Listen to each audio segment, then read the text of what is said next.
Welcome back to the show, everybody. Well, the predictions and opinions are flying. Is it going to be a settlement with the SEC versus Ripple or the Supreme Court? Well, we're going to get John Deaton's opinion, and we're going to get Matthew Solomon, Ripple lawyer, and Brad Garlinghouse's lawyer, thoughts on the process of how you get things done. Somebody roll that beautiful intro.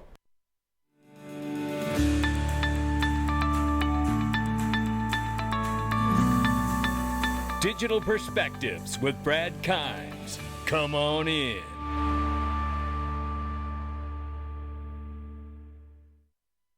Welcome back to the show, everybody. You can follow us on TikTok, YouTube, and Twitter for exclusive content. Right now, $1.12 trillion market cap for crypto. The market is off by 2.4%. Good afternoon.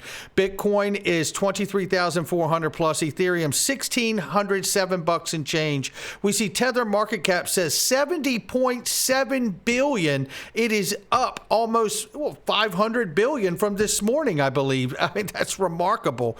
XRP now 38 cents. We're off 1.9 to 24-hour and 1.3 on the 7-day. Let's get started, ladies and gentlemen. XRP Las Vegas, ladies and gentlemen. The tickets are moving. It is limited seating. I can guarantee you that. And you're not going to want to wait. It is May 5th, May 6th, 70 days left. And people are thinking, hey, I know I got some time. But you know what? You actually don't have as much time as you think you do, because I'm telling you, the tickets are moving. And if it is going to sell out, and then you're going to wish you could be there. And I'm telling you, this is the first ever XRP Las Vegas meetup. And it is going to be incredible. It is at Treasure Island Conference Center and Hotel. You can get discounted rooms. We have a link for you right now. You get a ticket for Friday, a ticket for Saturday. Get your discounted room. And look at this, ladies and gentlemen. Eleanor Tarrant, John Deaton, Jeremy Hogan, Virtual is going to be there from Legal Briefs, and so many others. Look at all of these incredible people, and the list is still going. By the way, Uphold, Sologenic, Corium, Casino Coin, Crypto Tax Audit. I'm telling you, this is going to be remarkable. You can click there and get a bit of a proposed agenda if you'd like to see that as well. I'm telling you, ladies and gentlemen, this is going to be a remarkable event. I will not stop until I make this event undeniable. But you know why? Because you're an XRP holder and you've been through hell and back. And I'm going to make sure when you come to this event, you're going to know that it's all been worth it, ladies and gentlemen. Click that link and get your ticket. Right here, Sam Bankman-Fried faces new criminal charges, including conspiracy to commit bank fraud. You know what? It is incredible the amount of criminal accounts that are against this guy right now, and they continue to mount. I mean, I think it's over 100 years he's looking at this point. It is just astounding. And he continues to not follow the instructions of bail. Now, I'll tell you something. Now, this is something that hits home for me, and I did not realize it was this big. But there's an article that came out in The Guardian, which is a major publication, ladies and gentlemen.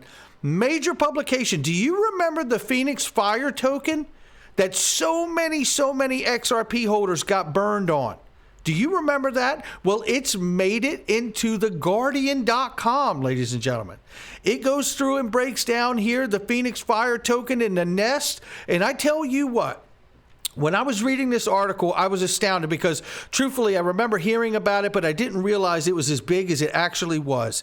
This thing hurt so many people. And I tell you, just looking back on just like the last couple weeks when so many people were casting aspersions on the Confidential Committee and Jimmy Valley and others, I tell you, this is a real thing that happened. This isn't people just speculating. I mean, they were catching hell because they're speculating about trying to figure out something in a doomsday scenario, and they caught all kinds of hell. Where is the people that are upset and want to get to the bottom of who participated in this action to facilitate blowing up this project to harm so many XRP holders? I know you're out here. Send me a DM if you were harmed, because I'm going to try to get one of these legal analysts to figure out exactly just what went on here and who took part in it. Because I'm telling you something, this is absolutely wrong on every level. I'm going to tell you, this is not good, but I tell you, everybody out here wants to focus on who talking about this price of this price of that. How about following a real thing that hurt real XRP holders and cost them to lose money? How about that? Coinbase unveils its Ethereum Layer 2 network that won't have a token. The base network is designed to be low-cost, open-source developer sandbox for decentralized applications, said Coinbase. Well, you know what? Let's hope that it's low-cost, because Ethereum in its current form is not. So we will see, but we know Coinbase has been in bed with Ethereum from day one. That's why they always feel good about launching ERC20 tokens, because that's what they started with anyway, right? So feels incestuous. Nevertheless, this here is Jeremy Allaire, Circle CEO, and he says the SEC is not the right regulator for stable coins. Well, you can bet old Goldman Gary's not liking that at all. But you know what? All of this follows a flurry of what we've been watching. And if you haven't saw the video from this morning, you're going to want to go watch that, because Gary Gensler himself lays down exactly what I've been saying for a long time on this channel is, in fact, this. He says that even all the way back from Jay Clayton's tenure, the decision was made broadly by everybody involved that they were going to put crypto in the United States in a securities regulatory framework. That decision was made that long ago. And what I've been saying about the right standing up and acting so appalled by what's going on, and they're going to make Gary do this and Gary do that, you know, they've done nothing. They've complained on Twitter the way we have, as if they don't have the job in Congress that they could actually stop him if they wanted to. But they haven't, because that is the plan. That's what's been agreed upon, and we will see what unfolds from here. But what I can tell you is I covered this the other day too, and this is a highlight reminder here. MasterCard rolls out system allowing stablecoin payments directly from crypto wallet, and USD Tether's not in it. But USDC is. What do you think's going to happen? Tether market cap over 70 billion. Some say it's too big to fail. Okay, we'll see.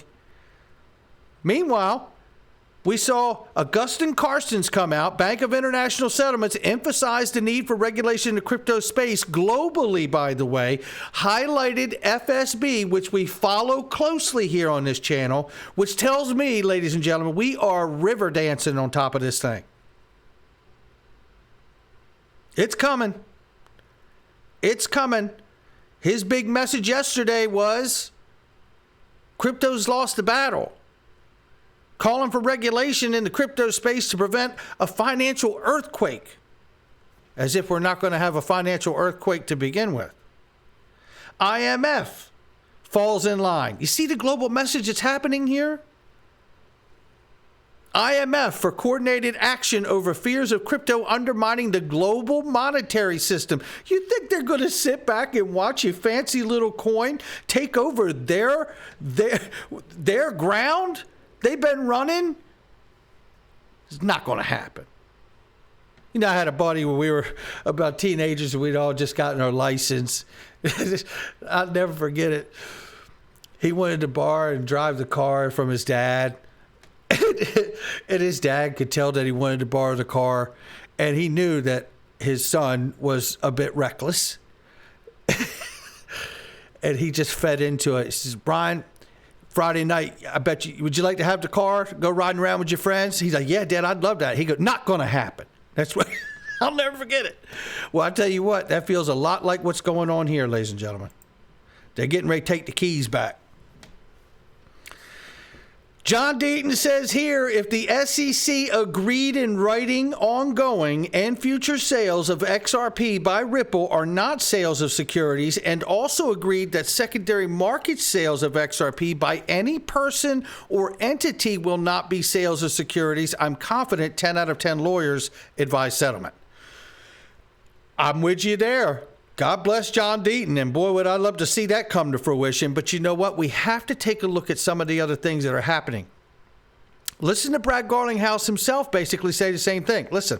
It's now fully filed and fully briefed in front of the judge in the 2nd District, and we expect a decision from the judge certainly in 2023, and I'm optimistic that, you know, sometime in the coming single-digit number of months we'll have closure there. Sure. The SEC, in particular Gary Gensler, has articulated a view that all crypto is a security.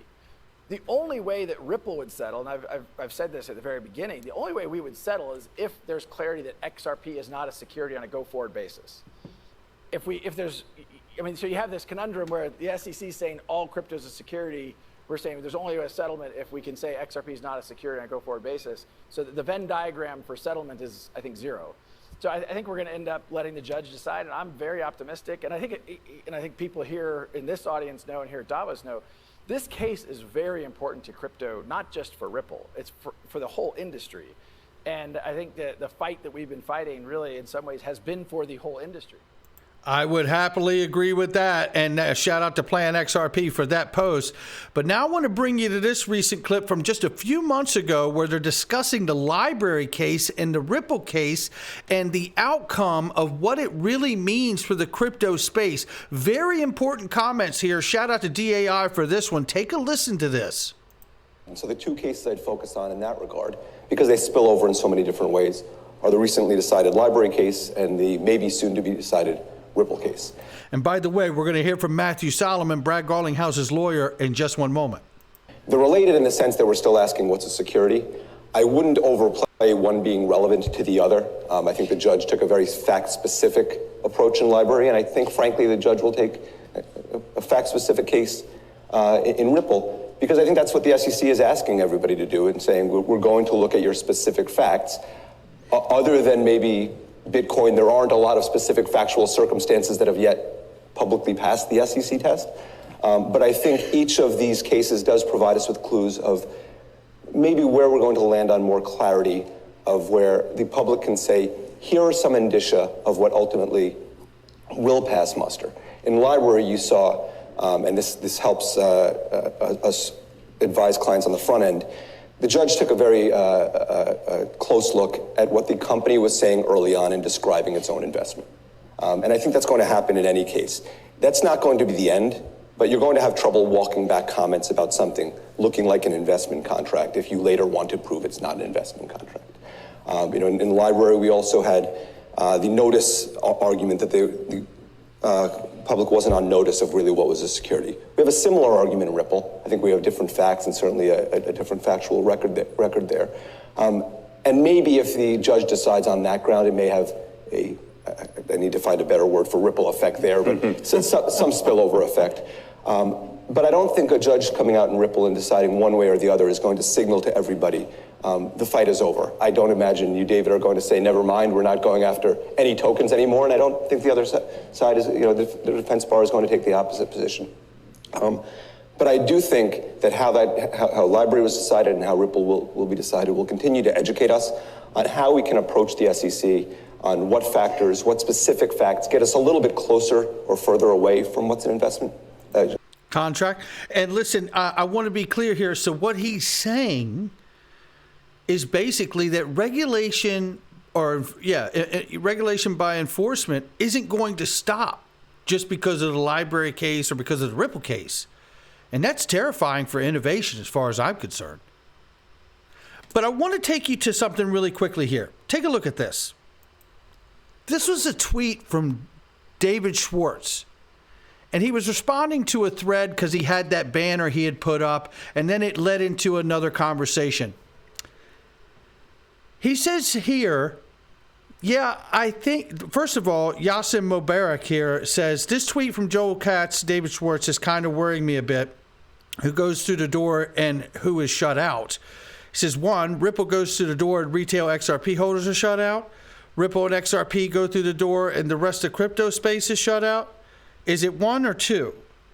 The original tweet here from David here just a couple days ago was, I think it's fair to say, I hope we don't get into a position where we're tempted to walk through a door and slam it shut behind us.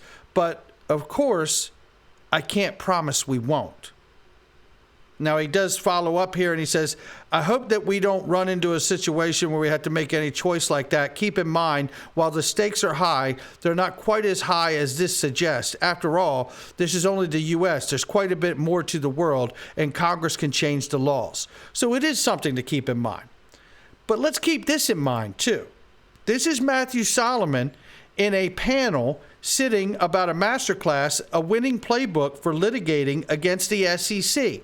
And I want you to hear this clip now, and shout out to Boz and E-Rob for this.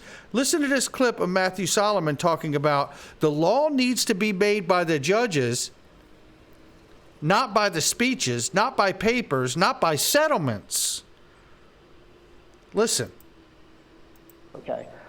In other cases, it is a tough calculus. I think companies and individuals should fight more. They need to fight more. The law needs to be made by judges, not by speeches, not by papers, not by settlements. It needs to be made by Article III judges and appellate courts as well, and the Supreme Court. Okay. In other cases, by appellate courts and Supreme Court. And appellate courts as well, and the Supreme Court. Okay. And that really says a lot to me. And I'm not saying that it will go there, but I'm saying prepare yourself for all outcomes. And also prepare yourself that if it does go there, it doesn't necessarily mean that it's the worst thing in the world. It could be, in fact, the SEC who appeals a favorable decision for Ripple.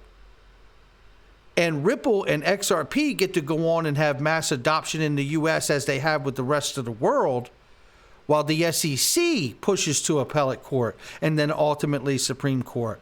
I'm reminded here that whether it happens or not, when this case first dropped, it was Stuart Alderati, the head of general counsel for Ripple, who said, "Goodbye Howey test, hello Ripple test." Well, the Howey test and the Reeves test were found and put together by going all the way to the Supreme Court. So if we're going to have a Ripple test that's just like the Howey and the Reeves test, it will need to go to the Supreme Court too. That's going to do it for me. Not financial advice from me or anyone else. It's just my digital perspectives.